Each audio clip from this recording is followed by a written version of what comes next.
changing your life one story at a time. This is the Chicken Soup for the Soul podcast with Editor-in-Chief Amy Newmark. Hey, it's Amy Newmark with your daily dose of Chicken Soup for the Soul inspiration. It's Wow Wednesday, and that means I get to share a story that wowed me. And it's from our brand new book, Chicken Soup for the Soul, The Spirit of America.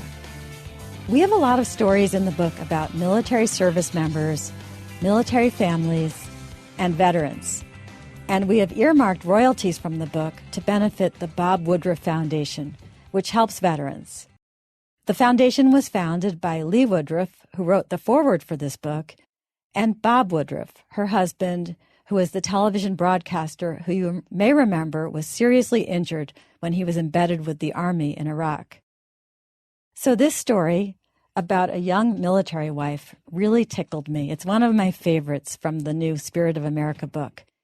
It's called When Hearts Come Together, and it's by Elizabeth Atwater. Elizabeth was driving on the interstate when suddenly it came to a complete stop. And after several minutes passed with no movement at all, people started getting out of their cars. A couple of guys walked ahead and came back shaking their heads. They said they'd gone at least half a mile and there was no end in sight to the traffic jam.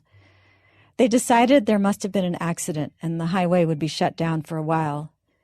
So people started getting out of their cars, standing in the road talking.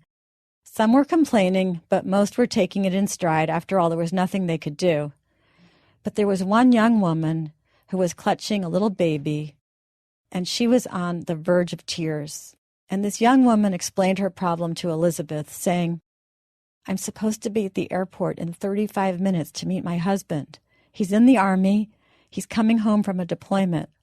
I'll only get to see him for a little while before he is taken away for debriefing." So she kissed the baby's soft cheek and she continued, "He's supposed to meet his son for the first time." And then the young woman started to cry. And a whole crowd had gathered around to hear this story, and a loud voice boomed out, "That's a damn shame. When a soldier returns from overseas duty, he ought to be able to see his wife and new baby before he is sent for debriefing. I served in Desert Storm, and on my way back to the States, all I thought about was seeing my wife and my little girl." And that big voice came from a burly truck driver who had a wad of tobacco tucked into his cheek. And then the crowd heard the sound of a helicopter approaching. They guessed it must be the local traffic helicopter coming by to check out the shut-down highway. The truck driver got an idea. He hurried back to his truck and he grabbed his cell phone. And then Elizabeth heard him call information and bark, "I need the number of the local news station." He jotted down the number and then he called the station, and he insisted they put the station manager on the phone. It took a while, but eventually he persuaded the station manager. He told the station manager it would be great publicity for his station if he would divert that traffic helicopter to a field by the side of the road, pick up that young military wife and her baby, and fly them to the airport. It worked. The truck driver hung up the phone and turned around with a huge grin. He let out a whoop, and he strode back to that baby and said, "Little fellow, you're going to meet your daddy today." And everyone in the crowd started cheering, and then the helicopter landed in the field nearby. Two men got out. One was holding a news camera, and they looked a little confused about this new assignment, but they smiled as the crowd cheered them. And the guy with the camera said, "Where is the young lady and her baby?" And the guy with the camera said, "Where is the young lady and her baby that we are taking to the airport?" And the young woman timidly stepped forward. "Well, come on, honey," he said. "Your soldier will be landing in a few minutes, and we have orders that you'd better be there to give him a kiss." The young woman pointed to her red Toyota and asked what she should do with her car. And the truck driver strode over to it, climbed inside, and moved it safely onto the grassy median. He jumped out, pulled a handkerchief from his pocket, and tied it to the antenna.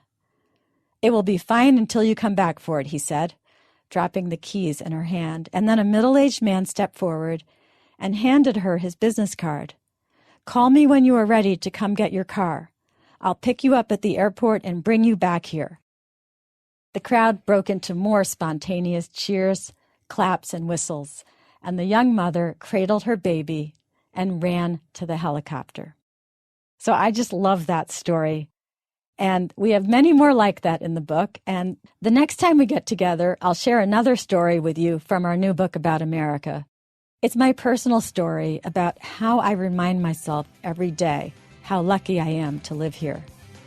I'm Amy Newmark. Thank you for listening to the Chicken Soup for the Soul podcast today. And please remember to share it with your friends and family. If you'd like to learn more about the book I mentioned today, Chicken Soup for the Soul, The Spirit of America, go to our website, chickensoup.com.